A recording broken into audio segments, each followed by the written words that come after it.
একবার মসজিদে নববীর দিকে আমার মাথাটা উঁচু করে দাও। বিশ্ব নবীর মাথাটা মসজিদে নববীর দিকে উঁচু করা হলো। আল্লাহর নবী বলেন, ও আয়েশা, মাথাটাও তুমি নিচু করে দাও। বিশ্ব নবীর দুই চোখের কোণে দিয়ে গড় গড় গড় গড় করে পানি ঝরে যায়। আল্লাহ নবীর বিবি মা আয়েশা বলেন, নবী গো, আপনার চোখে পানি কেন দয়ার রাসূল আপনি বলুন। বিশ্ব নবী বলেন, আয়েশা, এ পানি আমার দুঃখের পানি নয়, এ পানিটা হলো আমার সুখের পানি। ওরে আয়েশা, আমি নবী দুনিয়া থেকে বিদায় হয়ে যাব, আমার উম্মতি কিয়ামত পর্যন্ত এই নামাজ তারা আদায় করবে। সেই মুসলমান নামাজ পড়ে না, সেই মুসলমান নামাজের ধার ধারে না, সেই মুসলমান নামাজ পড়তে মসজিদে যায় না। মসজিদে আজান হয় হাইয়া আলাস সালাহ, আর আমরা বলি আমরা পারলুম না, ইমাম আর মরজান তোরা দুজনেই চালা। ও মুসলমান দরদি, চায়ের দোকানে পানের দোকানে গেল্লাকে বাদ পড়ো, চর্চা পড়ো, নিন্দা নিয়ে আমরা পাগল। আজ আমি আপনাদেরকে বলবো, ও যুবকের দলেরা, ও তরুণের দলেরা, ও মুসলমানেরা, শুনে না, আমাদের চোখের সামনে কত যুবক চলে গেল, কত তরুণ চলে গেল। খবর বড় এত কঠিন, বড় ভয়ঙ্কর, মৃত্যুর যন্ত্রণা এত কঠিন রে বাবা। আল্লাহ নবী, বিশ্ব নবী, দয়া নবীর কাছে হযরতে জিবরিল আলাইহিস সালাম এলেন, এসে বলেন, আসসালামু আলাইকুম ইয়া রাসূলুল্লাহ। ওগো আল্লাহর নবী, আপনি কেমন আছেন বলুন। নবী বলেন, জিবরাইল, আমি তো বড় ভালো নাই। বলে, ইয়া রাসূলুল্লাহ, আপনার কাছে আজ একজন নতুন ফেরেশতা এসেছে গো নবী। জীবনও কারো কাছে যাওয়ার কোনো অনুমতি নেয় না, আপনি যদি অনুমতি দেন আসবে, আর আপনি যদি অনুমতি না দেন আসবে না। বিশ্ব নবী বলেন, ও জিবরাইল, আমি যদি অনুমতি না দিই তাহলে কি করবা বলো। বলে, ইয়া রাসূলুল্লাহ, আপনি যদি অনুমতি না দেন তিনি ফিরে চলে যাবেন। নবী বলেন, না না না, তাকে পাঠিয়ে দাও। আল্লাহ নবীর কাছে আজরাইল আলাইহিস সালাম গেলেন, মালাকুল মউত গেলেন, বিশ্ব নবীকে সালাম দিয়ে বললেন, রাসূল আপনি কেমন আছেন। আল্লাহর নবী বলেন, ও আজরাইল, আমি মোটামুটি ভালো আছি। বলেন, নবী গো, আপনি যদি ফিরে যেতে বলেন ফিরে যাব, আর আপনি যদি বলেন না জানটা কবজ করে নাও, আমি জানটা কবজ করব। বিশ্ব নবী বলেন, ও আজরাইল, আমার জানটা তুমি কবজ করে নাও।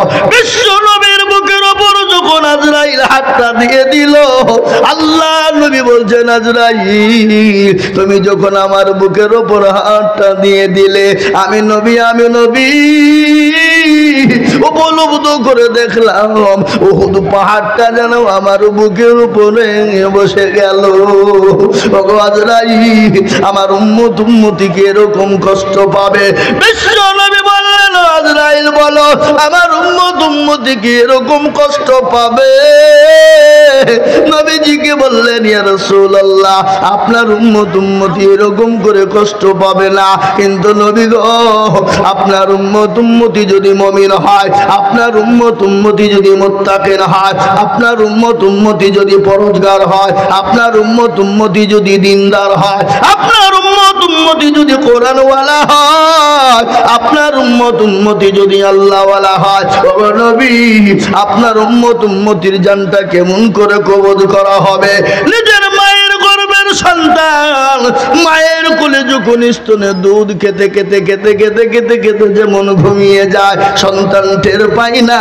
যারা মুমিন হবে, আল্লাহওয়ালা দিনদার পরহেজগার হবে, তাদের যখন জানটা কবজ করা হবে, তাদের ওরকম হয়ে যাবে, তাদের কোন রকম তারা টের পাবে না।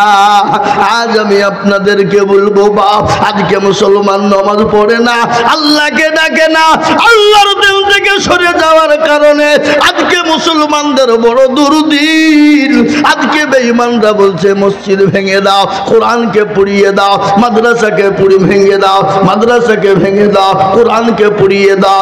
আজ আমি আপনাদেরকে বলি রে বাবা, আজ আজকে কোরআন কি জিনিস শুনেলেন, পারবে না বেঈমানরা হাজার চেষ্টা করলো কিয়ামত হয়ে যাবে, মাদ্রাসা আছে থাকবে, মসজিদ আছে থাকবে, কোরআন আছে থাকবে, ইসলামকে মিটাতে পারবে না। আল্লাহর কোরআন বলেছে ইন্না দীনা ইনদাল্লাহিল ইসলাম, আল্লাহ বললেন আমার কাছে সবথেকে মানিনীত ধর্ম ইসলাম।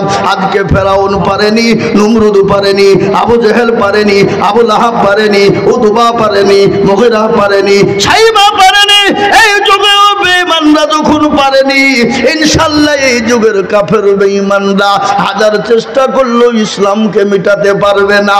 একদিক দিয়ে ইসলামকে মিটানোর চেষ্টা করবে, আর একদিক দিয়ে বেঈমানরা মুসলমান হয়ে যাবে। তার কিছু ঘটনা শুনেলেন, এই ফেব্রুয়ারির ঘটনা বলি। বেঈমান কাফের সুইডেন বলে একটা জায়গা কোরআন কইকে পুড়িয়ে দেওয়া হলো। বলে সরকার বলে দিল রাস্তার উপরে দিবালোকে কোরআনকে পুড়িয়ে দাও, কোরআনকে আগুন দিয়ে জ্বালিয়ে দাও। বলে কেন? এই কোরআনে আমাদের বাপ দাদার ধর্মকে নষ্ট করে দেয়, আমাদের বাপ দাদার ধর্মকে শেষ করে দেয়, আমাদেরকে শেষ করে দেয়। এ কোরআনকে রাখা যাবে না, কোরআন পুড়িয়ে দিতে হবে। সুইডেনের মাটিতে রাস্তার উপরে দিবালোকে কোরআনকে পুড়িয়ে দেওয়া হলো। আল্লাহর কত বড় কুদরত! আর আল্লাহ নিজেই বলেছেন ইন্না নাহনু নাযালনা যিকরা ওয়া ইন্না লাহু লাহাফিজুন। আল্লাহ বলেন কোরআনকে কেউ যদি হেফাজত না করে, আল্লাহ নিজেই বলেন কোরআনের মালিক আমি, কোরআনের হেফাজতের দায়িত্ব হলো আমার। আমি আল্লাহ কোরআনের হেফাজত করব। কিভাবে করব? আমি আল্লাহ ছাড়া পৃথিবীর কেউ বলতে পারবে না। সুইডেনে কোরআনকে পুড়িয়ে দেওয়া হলো। আল্লাহর কত বড় কুদরত! কোরআনের দুই দিকের কাঠমলাটের পৃষ্ঠাটা পড়ে গেল, কিন্তু কোরআনের ভিতরে আগুন স্পর্শ হলো না। ওই আপনার সুইডেনের ইহুদি খ্রিস্টানরা বলল সর্বনাশ, এ কোরআনের কত বড় ক্ষমতা, এ কোরআনের কত বড় মজেজা। কোরআনকে আগুন জ্বালিয়ে দেওয়া হলো, কোরআনের উপরে দুটো পৃষ্ঠা পড়ে গেল কাঠমলা, কিন্তু কোরআনের ভিতরে আগুন স্পর্শ হলো না। ওই দেশের ইহুদি খ্রিস্টান এক নয় দুই নয় রে বাবা, একসঙ্গে কোরআনের মজেজা দেখে 10,000 কাফের বেঈমান তারা কলমা পড়ে মুসলমান হয়ে গেল। জোরে বলুন সুবহানাল্লাহ। আজ আমি আপনাদেরকে আর একটা ঘটনা বলি। একদিকে মুসলমানদেরকে মেরে দিতে চায়, একদিকে কোরআনকে ইসলামকে মিটিয়ে দিতে চায়। কিন্তু পশ্চিমার দেশে আমেরিকা চলে যান, প্রতিদিন গড়ে এক নয় দুই নয় তিন নয় রে বাবা 80 থেকে 90 জন করে কাফের প্রতিদিন কলমাওয়ালা কোরআনওয়ালা দিনওয়ালা বেনে যায়। জোরে বলুন সুবহানাল্লাহ। আজ আমি আপনাদেরকে বলবো, ও মুসলমান দরদি, ইসলামকে যারা মেটাতে চাইবে, ইসলামকে যারা নাস্তে নাবুদ করে দিতে চাইবে, আল্লাহ বলেছেন আমি তাদেরকে বরবাদ করে দেব, ধ্বংস করে দেব। তার প্রমাণ হলো কত কাফেরকে শেষ করে দিল, কত বেঈমানকে শেষ হয়ে গেল। কিন্তু ইসলাম আছে, কিয়ামত পর্যন্ত থাকবে, মরতে দম তক থাকবে। ইসলামকে কেউ মিটাতে পারবে না। একটু চিল্লিয়ে বলুন ইনশাআল্লাহ। যারা বলেন ইনশাআল্লাহ।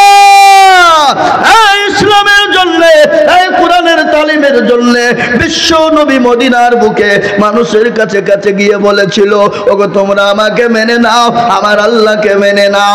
আল্লাহর নবীর উপর দুশমনি শুরু হয়ে গেল।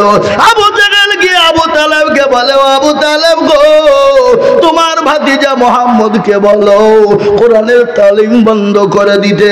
তাকে বলো কোরআনের তালিম বন্ধ করে দেবে, কলমার তালিম বন্ধ করে দেবে। আল্লাহর নবীর চাচা আবু তালেব বলল, আবু জেহেল চলে যাও, আমার ভাতিজা যখন আসবে আমি আমার ভাতিজার সঙ্গে কথা বলবো।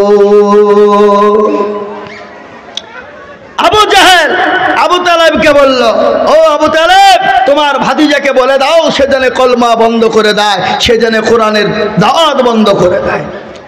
তার বিনিময়ে কি পাবেন? 3টে তাকে পুরস্কার দেওয়া হবে। কয়টা? জোরে বলুন না কেন? 3টা পুরস্কার দেওয়া হবে। পুরস্কারটা কি? বলে 1 নম্বর পুরস্কার তাকে নেতা বানানো হবে, মক্কার জমিনে তাকে প্রেসিডেন্ট বানিয়ে দেওয়া হবে।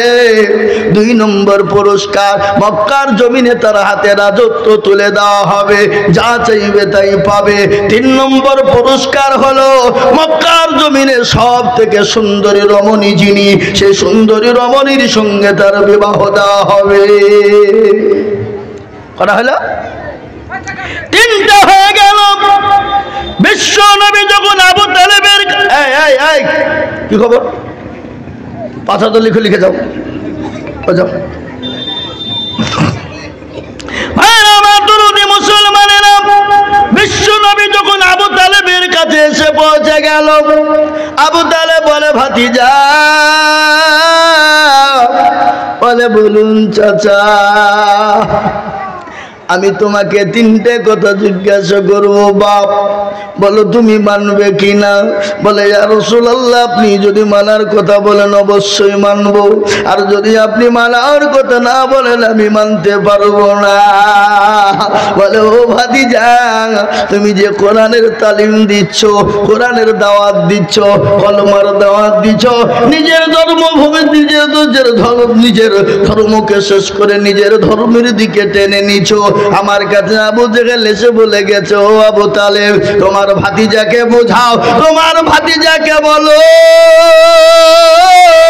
মক্কার জমিনে তাকে নেতা বানাবো মক্কার জমিনে তাকে সম্রাট বানিয়ে দেব কিন্তু তার বিনিময়ে কোরআনের তালিম বন্ধ করবে কলেমার তালিম বন্ধ করবে আল্লাহর নবী বলেন চাচা আবু তালেব গো জীবন দিয়ে দেব জীবন চলে যাবে যার কওজায় আমার জান সে সত্তার কসম করে বলছি আমি মুহাম্মদ জীবন দিয়ে দেব কিন্তু আমি মক্কার জমিনে প্রেসিডেন্ট হব না রাজত্ব দেব নেব না কিন্তু আমি কোরআনের তালিম বন্ধ করব না সুবহানাল্লাহ দুই নম্বর হলো ভাতিজা আবু জেহেল বলে গেল আবু তালেব তোমার ভাতিজাকে তুমি বুঝাও সে যদি কলমার দাওয়াত বন্ধ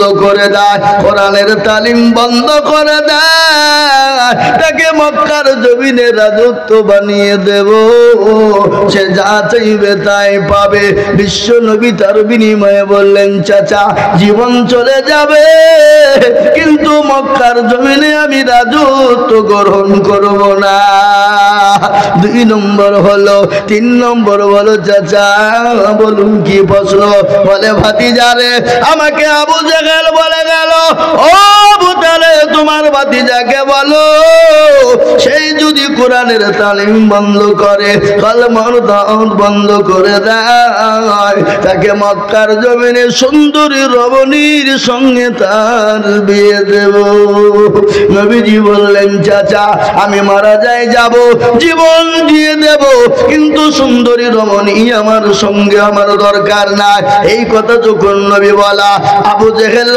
আবু তালেবকে বললেন ও আবু তালেব তোমার ভাতিজা যদি না মেনে না এতগুলা জিনিস পাওয়ার পরও তোমার ভাতিজার কপালে বড় কষ্ট কিন্তু আবু তালেব সেই তো কলমা পড়ে না সেই তো মুসলমান হয় না সে আবু জেহেলকে ডাক দিয়ে বলে আবু জেহেল রে ভালো করে শুনেলে আমি মুহাম্মদকে মানিনি আমি মুহাম্মদের কলমা পড়িনি আমি আল্লাহকে মানিনি আল্লাহর হুকুম মানিনি কিন্তু আমার ভাতিজা মুহাম্মদের গায়ে যদি একটা যদি খড়ির ছিটকা পড়ে যায় আমি আবু তালেব মক্কার জমিনে একজন কাফেরের মাথাতে মুন্ডু থব না যারা বলেন আরে দেখবি আমার দরুদে মুসলমানেরা আমার ভাতিজা তো অন্যায় কিছু করে না আমার ভাতিজা তো মানুষকে ভালো কাজের জন্য ডাকে মানুষকে কলমার জন্য ডাকে ভালো আমলের দিকে ডাকে আল্লাহর দিকে ডাকে ইসলামের দিকে ডাকে সে কলমার জন্য ডাকে তোমাদের এত কেন তোমাদের অন্যায় বলো আমার ভাতিজার গায়ে ফুলের ছিটকি যদি পড়ে যায় আমি আবু তালেব যতক্ষণ পর্যন্ত বেঁচে আছি আমি এক বিন্দু ফুলের ছিটকি আমার ভাতিজার গায়ে লাগতে দেব না ও মুসলমান দরদি বক্তব্য করলে রাত কেটে যাবে দিন কেটে যাবে আমি আজিজুল হক বলি 4 ঘন্টা 3 ঘন্টা বক্তব্য দিয়ে যাব কোনো রকমের অসুবিধা হবে না কিন্তু আজকে একটা কথা বলি এটা হলো মাদ্রাসার উন্নতি কল্পে জলসা মক্তব রে বাবা আমি আপনাদের সামনে বলেছি খায়রুকুম মান তাআল্লামাল কুরআনা ওয়া আল্লামাহু আমার হাতে সময় বড় অতি অল্প বাবা আমি এখান থেকে নেমে সঙ্গে সঙ্গে বেরিয়ে যাব কলকাতা থেকে সকাল 7টার সময় আমার আপনার ফ্লাইট রয়েছে গুয়াহাটি, কাল আগামীকালকে আসাম গুয়াহাটি জালসা। আমি একবারে বাড়ি থেকে বেরিয়ে এসেছি বাবা, আমি বাড়ি থেকে বেরিয়ে এসেছি মুসাফির মানুষ হিসাবে। আমি আপনাদেরকে বলবো এই মাদ্রাসার বক্তব্যটাকে সুন্দর করে চালু করার জন্যে, এই মাদ্রাসাটাকে চালু করার জন্যে এই গ্রামের অনেক মেয়েরা পড়বে, অনেক ছেলেরা পড়বে, অনেক মায়েরা পড়বে, অনেক মেয়েরা পড়বে, অনেক বিটিরা পড়বে, অনেকের বোনেরা পড়বে। তারা কোরআনওয়ালা হবে, দিনওয়ালা হবে, ইমানওয়ালা হবে, ইসলামের প্রচার হবে, ইসলামের দাওয়াত শুরু হবে। তাই এই মাদ্রাসাকে বাঁচানোর জন্যে আমি আপনাদের কাছে একটু হাত পেতে দেব বাবা। ও মুসলমানেরা, আমি আপনাদের কাছে একটু তাই আমি আপনাদের কাছে একটু হাত পেতে দিতে চাই। আপনারা ইনশাল্লাহ হাত বাড়িয়ে দেবেন আর আমার জন্য একটু দোয়াও করবেন। আমি তো রাস্তায় গাড়িতে গাড়িতে চলি বাবা। আমি বললাম না গতকালকে ছিলাম হুগলি বলাগড় বাবা, সকাল 5টায় বাড়ি এসেছি। আসার পরে আবার বেলা 12টা পর্যন্ত ঘুমিয়েছিলাম। ঘুম থেকে ওঠার পরে বাবা এই তো আর জালসার জন্য প্রস্তুতি। এ বাবা আগামী কালকে বহুদূর যাব, ওখান থেকে আবার তারপর দিনও জালসা আছে রে বাপ, কিন্তু প্রতিদিন জালসা। আজ আমি আপনাদেরকে বলবো বাপ, বহু টাকা বহু দিকে চলে যায়, বিবি বাচ্চার পিছনে যায়, ছেলে মেয়ের পিছনে যায়, ডাক্তারের দোকানে যায়, বন্ধু বান্ধবের পিছনে যায়। আজ আমি আপনাদের কাছে বেশি করে টাকা বলবো না, আমি মাত্র 5,000 করে টাকার দাতা। একটু হাতটা উঁচু করে দিয়ে বলবেন হুজুর গো আমার কাছে জান আছে মাল না, আমি চলে যাব গো হুজুর, আমার কাছে জান আছে মাল না, আমি আজ কাল কখন কোন টাইমে চলে যাব গ্যারান্টিও না, কিন্তু আল্লাহর দিনের জন্য হেফাজতের জন্য হাতটা বাড়িয়ে দেব। তাই আমি আপনাদেরকে বলবো একবার তাকবীর দেব, আর তাকবীর দেওয়ার সঙ্গে সঙ্গে আল্লাহর কোরআনের জন্য মাত্র 10,000 টাকার দাতা এই মজলিসের ডানে বায়ে পিছনে সামনে উপরে সঙ্গপুরের ভাটপাড়ার মুসলমানেরা, আমার মা খালারা বোনেরা, মাত্র 5,000 করে টাকার দাতা। একটু হাতটা উঁচু করে বলুন তো ইনশাল্লাহ।